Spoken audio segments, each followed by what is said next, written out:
Hello, welcome back. Thank you so much for joining me here. It's very important to do exactly what you're doing right now, which is taking time out of what we consider to be our daily life here in the world and paying attention to your spiritual practice, to your walk. This is more important than perhaps you realize. And if you realize and get its importance, fantastic. Because it's the highest and best form of offering you could ever give anyone, anywhere, under any circumstances. And this that I'm referring to is your dedication and commitment to spiritual practice, your dedication and commitment to healing the mind.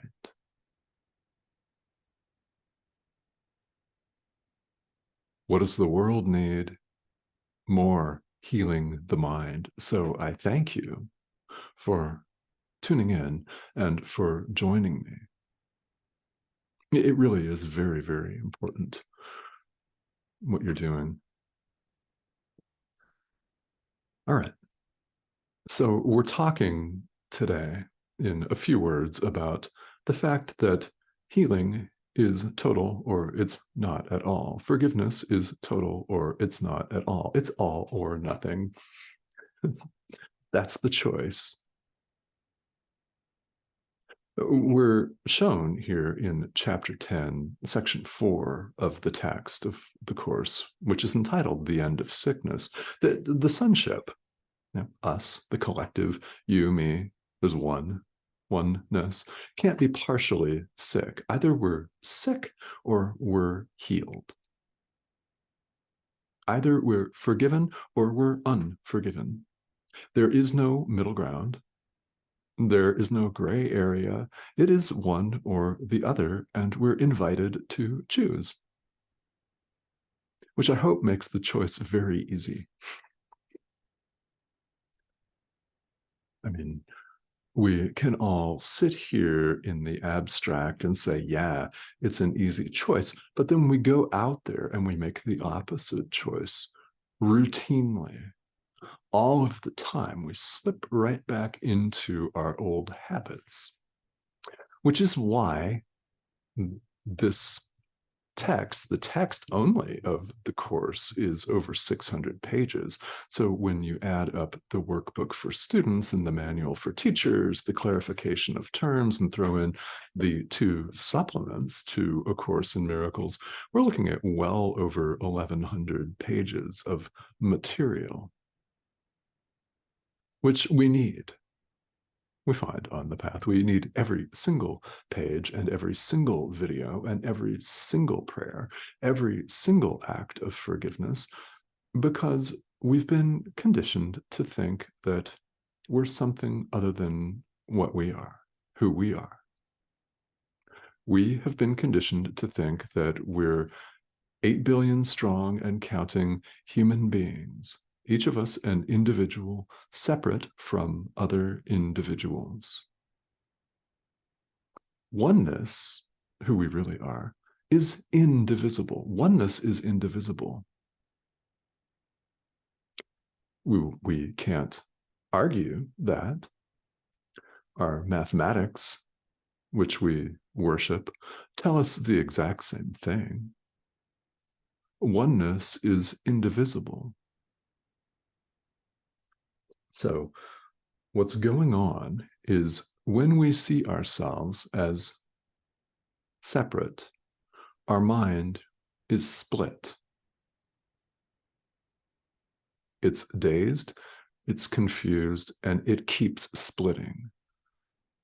It reinforces and reenacts the separation over and over and over again until we get our own particular suffering here in the world, which feels like it's ours and ours only, and that no one else is experiencing what we're experiencing. because we're individuals in our perception, which is not the case. Now, when we put our faith, when we put our credence in this illusion of separation, Jesus puts it in a way that's very unflattering to the ego, which is the point. Jesus calls these illusions idols, idols of sickness. Now, it's not like we're bowing down and prostrating before a statue of a cow or anything else. It's not the golden calf. It's nothing like that. These are illusions in which we place our faith and confidence. They're illusions that we imbue with reality. The physical body is an illusion that we imbue with reality. Our job or our career status in the world is an illusion that we imbue with reality. Our social class, our social status, our prestige are all illusions that we imbue with reality. The health, the strength, the stamina of the physical body, all of those are illusions that we imbue with reality. Why are they all illusions? Well, there is no separation of any kind. Only God is.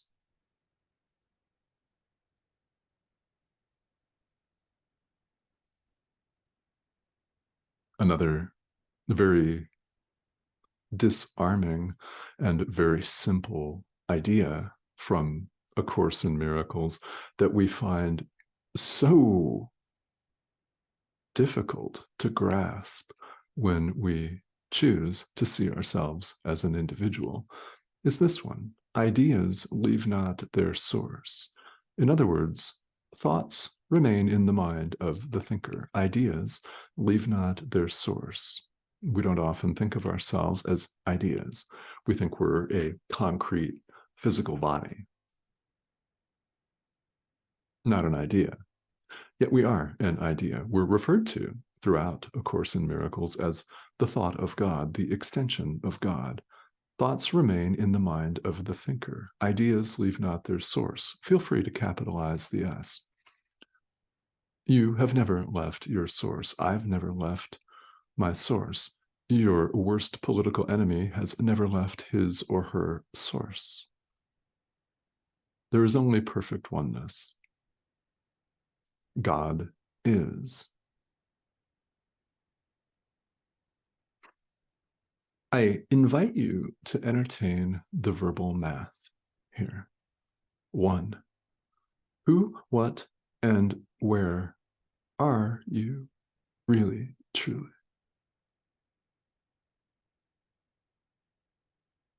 Mm-hmm. Yeah, exactly. This is finite. It's not the Son of God. God is.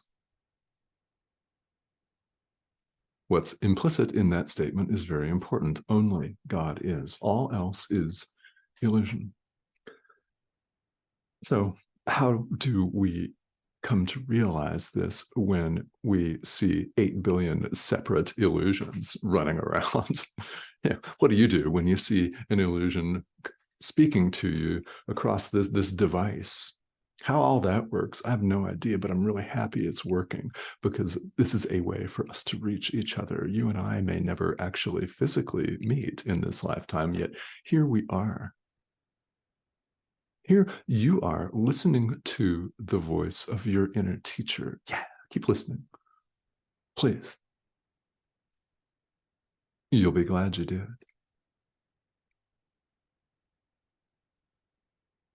So, when our mind is split, when we see ourselves as separate individual self-sustaining survival units competing for what we deem to be scarce resources with our brother who's an economic competitor, a consumer, in the not so flattering and, well, rather materialistic language of our economic systems. Just call that what it is. Our entire conditioning reinforces the idea that we're separate units of production and consumption, no matter what part of the world you live in. Look, I would know, I'm from the United States. So, case in point.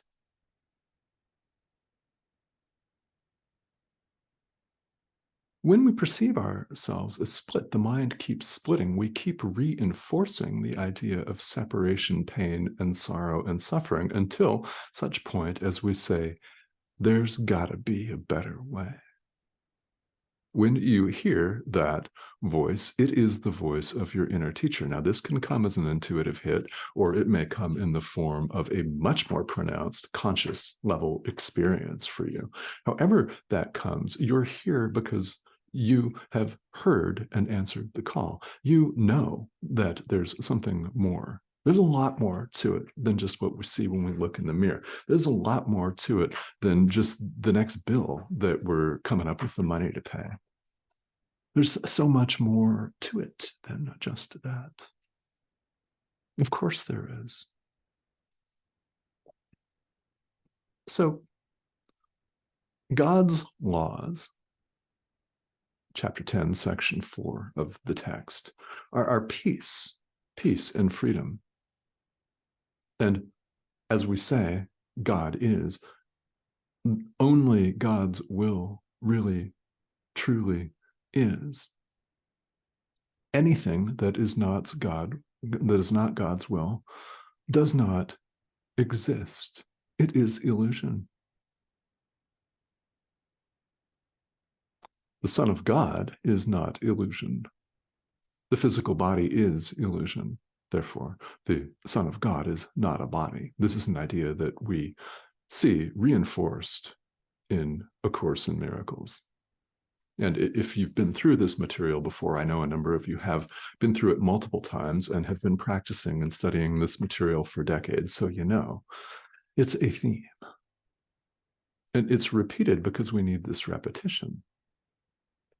Until we really, truly make a decision to embark on this path and forgive the world and forgive the Son of God and forgive ourselves for dreaming it, until we really delve into this material, we don't really have much of an idea of how pervasive our conditioning is, how pervasive our split mind really is, until we set about the task of healing it. Now, if you're in a spot right now today where healing seems impossible for whatever reason, understand that it is not only possible, it's also your destiny. Because ideas leave not their source, all of this perceived separation never took place. This is the essence of accepting what A Course in Miracles refers to as the atonement for ourselves. We accept the correction of our inner teacher, the Holy Spirit, for ourselves. Central to this is the acknowledgement, our acknowledgement that the separation never occurred. We're perfectly at home in God. Ideas leave not their source. What's going on here can be seen by many different visuals. So perhaps one of these will be very helpful to you. It's like we have a veil over our eyes. Spiritual practice, forgiveness, is our process of lifting the veil so that truth may dawn of itself. Or you could see us as facing a dark and bleak looking, even black cloud or a fog bank that looks dreary and wet and very solid.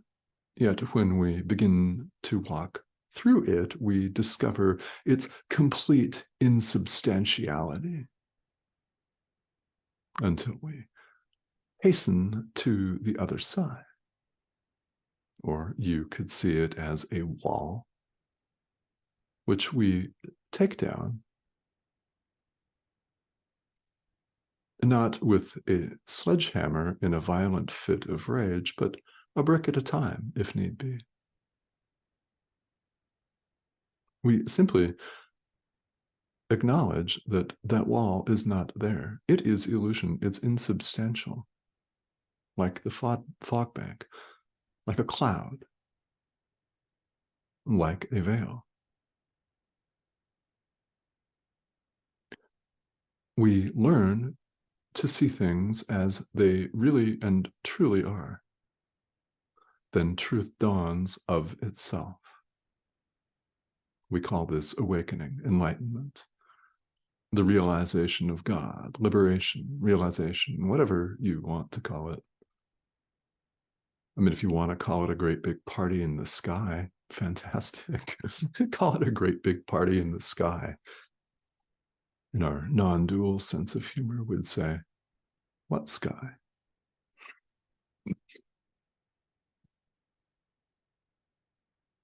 We're simply returning home in a manner of speaking. We discover along the way what we've been talking about, that we've never left.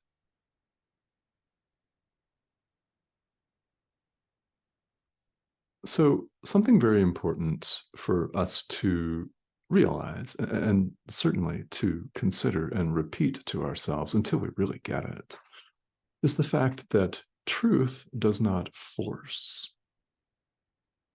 The Holy Spirit, your inner teacher, our inner teacher, does not force us. Jesus does not force us. He does not force our hand and coerce us into waking up under pain of death or under the threat of some form of punishment.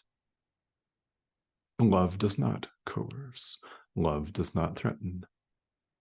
Love knows no separation of any kind because there isn't any. So truth does not force.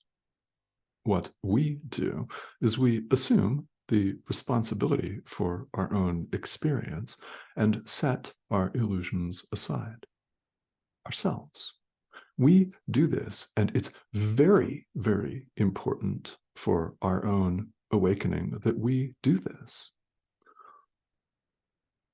because it's through our actually doing this that we learn.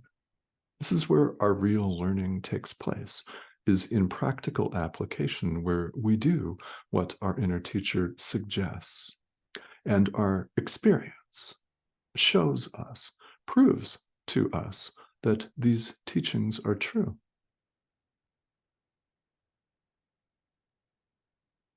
We're the ones that learn until such point as there's nothing left to learn. Truth dawns of itself.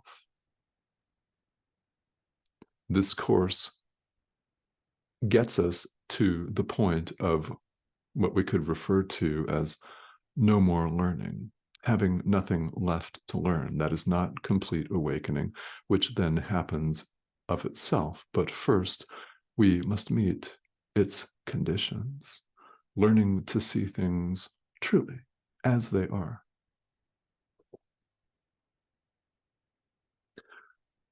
Reality does not force. Truth does not force. It doesn't rip the veil from our eyes. Think about it. If it did that, we would try to get it back. We would resist, wouldn't we? So we're the ones that have to overcome our own resistance with our own power of decision and choice. And we have help. We have mighty, mighty help.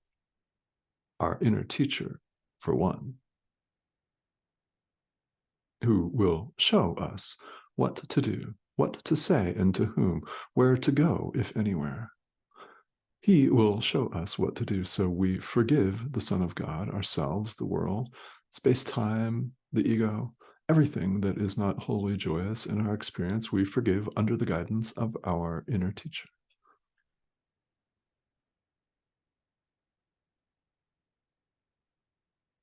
And that's how we lift the veil. We do it, but we have help. So I invite you to appeal to that help. It will always answer.